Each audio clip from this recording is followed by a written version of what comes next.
Sa lungsod na hindi natutulog, may mga kwentong tahimik na isinisilang sa dilim ng lansangan. Mga salitang binitawan sa gitna ng gutom at lamig. Mga tinig na kumakapit sa bawat sandaling may natitira pang lakas.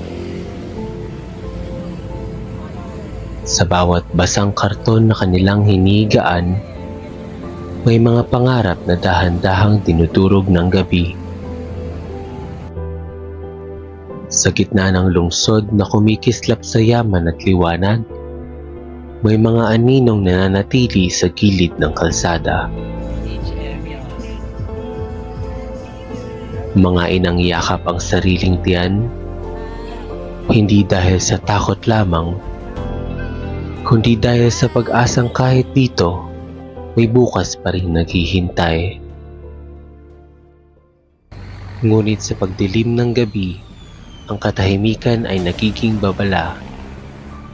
Ang bawat yabag sa dilim ay tanong kung ligtas pa bang manatili.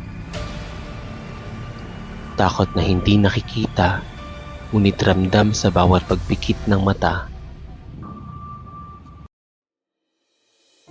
Ngunit kahit sa pinakamatinding dilim, may liwanag na marahang sumisilip sa pagitan ng katahimikan.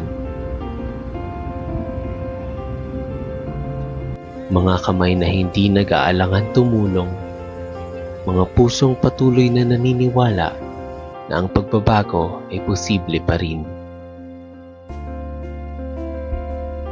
Sa gitna ng lansangan, hindi lamang kahirapan ang naroroon, kundi mga kwentong pilit bumabangon kahit ilang ulit silang ibagsak ng mundo. Dahil sa bawat tibok ng pusong nananatili, may pag-asang kailanman hindi nawawala.